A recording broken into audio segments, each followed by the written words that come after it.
我后悔买特斯拉，特斯拉系统错乱，推荐超充优惠里程期限原本只有6个月，竟被改成长达6年。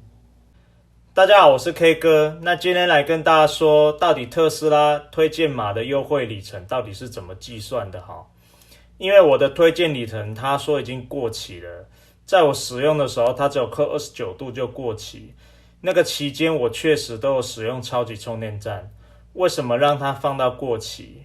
我觉得很奇怪啦。然后又有车友说推荐一个是多6个月的期限，推荐3个是多18个月，照这样以此类推。那我觉得这样好像也不对啊。为了求证，我就打电话进客服询问，如果那个过期是半年的期限，那我推荐很多人的情况下，那个过期又是怎么算？好，那我再问你一个问题，那个推荐码哈，它不是送1500公里嘛，等于是372度电嘛？那个期限是半年，那我如果推荐2个或3个，这个期限要怎么算呢？当他们交车之后，就是您推荐完之后，就是这个推荐的人他交车之后，他会再延长半年。不过这个活动目前是已经结束了。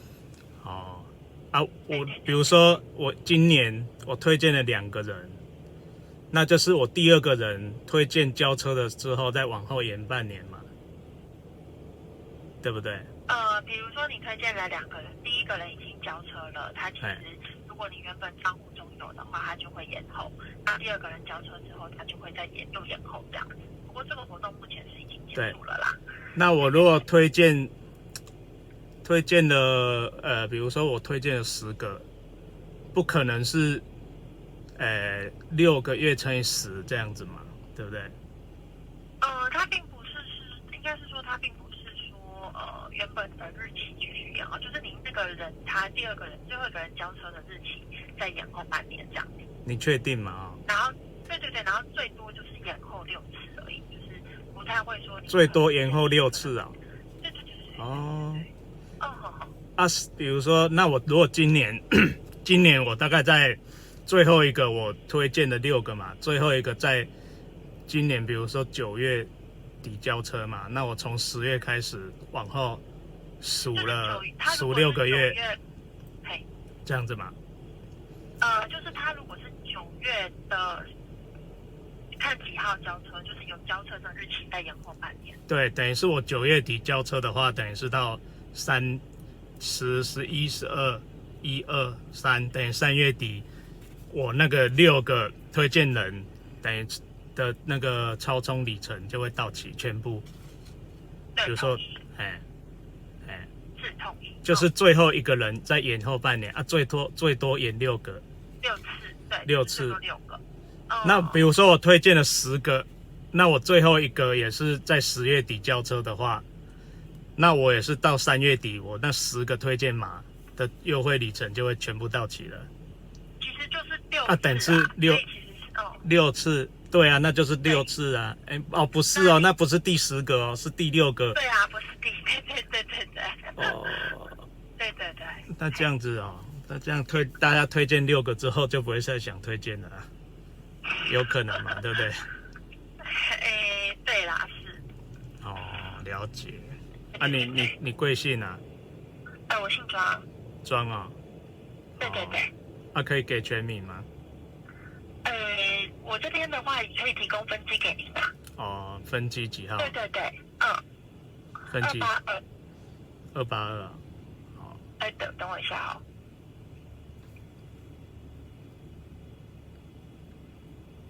2863。2863啊102。这是你的员工编号？分机。这么长啊？对啊。很难记呢，你再说一次。2863102。2863102啊？对。如果以后有问题可以问你啊？也可以啊，你来电其实也有可能会是我这边接都可以。如果我问你，我是比较放心啦，因为你有跟我讲过嘛。其实那以上就是客服给我的答案。意思就是说，推荐一个延长半年，是从你推荐的那个人交车之后，所有的里程往后延半年，最多延长到第6个推荐里程之后就不再延长期限。意思就是说，最多的期限顶多就是从现在开始算6个月以后就到期了。因为特斯拉推荐码送的超充里程的活动在2021年9月18号就结束了，所以如果你在2021年9月18号之前订车的人，也会有推荐里程。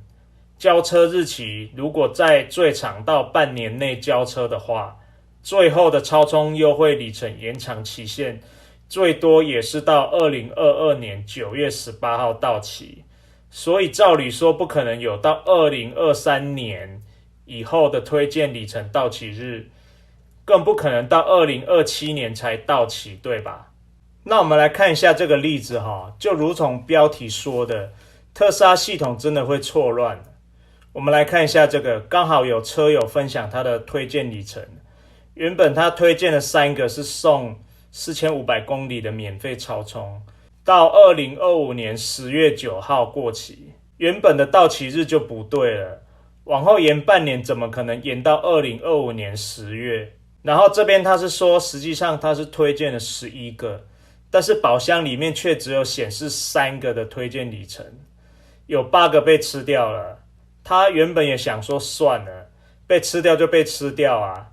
你看我们台湾人对特斯拉就是一样，都有那种姑息养奸的心态嘛。后来他说他看到某篇文章可以用 email 提供截图，于是他就用 email 提供截图之后，就可以把其他的8个推荐里程归户到他的账户了。可以看到原本的3778公里确实变成了15778公里，多了12000公里，确实是增加了8个推荐人没错。然后原本的到期日是2025年10月9号，延到了2027年4月9号，总共又延长了18个月。推荐了11个的结果，它的到期日是已经到2027年了哦。客服说推荐一个可以往后延半年，那你推荐11个是延长11个半年吗？这跟我问客服的就不太一样啊。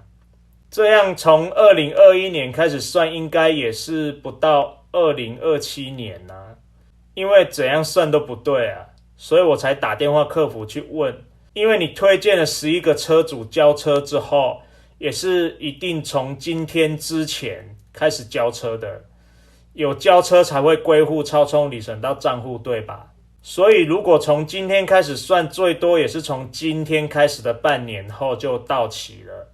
为什么会到6年后才到期？这个不就是很夸张的系统错误吗？连车主都说他有多给，看下面留言，很多人的推荐里程也没有归户哦。好几个月打电话客服去反映，才说可以用 email 回传截图更正，而且客服最多说延长6个推荐，所以你推荐到第7个之后，也是从第6个推荐的交车日开始往后延半年而已。所以这个车友分享的到期日，应该是从第6个交车之后往后延半年到期。照理说到期日会比推荐停止日2021年9月18号往后延半年更短才对。根据特斯拉推荐计划到期的日期来看，因为他推荐了11个，所以系统是从第6个往后延半年，绝对不可能到2027年，也就是6年后到期。那依照我的看法，特斯拉用这样的推荐策略，目的就是不要让你推荐很多个人啊。你看你推荐到第6个之后，就没有办法再延长期限了。就算你后面再推荐50个，里程会增加给你没错啦，但是一样在第6个交车之后往后延半年，所有的超充里程就到期了，一样看得到吃不到啊。但这个例子是往后延了6年呢，所以你看特斯拉的系统有多烂啊。往后延6个月可以变成往后延6年，我觉得真的无法接受特斯拉这样随性的系统啊。公司市值全球前10大，哦，没有，现在公司市值已经全球前5大了，结果系统这么烂，就像我说的，你买车一定要有纸本合约，如果你纸本合约遗失了，你所有的优惠内容完全就是被特斯拉改来改去。如果你的系统是全部都有多送给车主就算了，有的你还少给车主，这种最基本的东西，为什么特斯拉都做得这么烂？还亏它是全球前5大市值的科技公司啊！这么烂的系统，请问你不会怀疑它的软体更新之后又出了什么问题吗？总之，它就是让人觉得很没有信任感。特斯拉承诺过的事情，你都要留下证据截图，因为它的系统就是很烂。推荐计划说的那么好听，推荐一个送1500公里的免费超充，结果你推荐了还把你吃掉，然后还要我们跟他索取，客服才叫你出示推荐买车的车主交车的截图，然后回传截图之后，特斯拉才要归还你的超充里程。如果很多人不知道如何去要回那些被吃掉的里程怎么办？你就甘心被吃掉吗？以上我讲的都有附上证据，客服的影片我也有问他分机号码。如果台湾特斯拉又敢说是客服人员不专业又回答错误的话，你们都知道是谁讲的哈，不要来骂我。如果特斯拉又说那个庄小姐不专业说错了，那也是台湾特斯拉管理有问题啦，跟那个庄小姐没有关系。影片的最后，我只是希望大家不要觉得特斯拉的车有多好多好哈，然后因为这样蒙蔽了自己的双眼，把优点无限的放大，然后把一些特斯拉的管理缺失都视为理所当然这样哈，讲一些什么恭喜你买到正版特斯拉啊哈，拜托一下好不好？这个东西你把它合理化对吗？当初我会买车也是因为我喜欢特斯拉啊，但是我们喜欢归喜欢哈，他如果有做错的地方，我们还是要把它指正出来啊，请他改正啊。确实有错误就是错误啦，如果台湾特斯拉可以因此改进，这样对我们车主还有台湾特斯拉来讲，这不是都是双赢吗？好，那喜欢这影片欢迎订阅、分享、按赞，有问题都可以留言哦。那就这样咯，拜拜。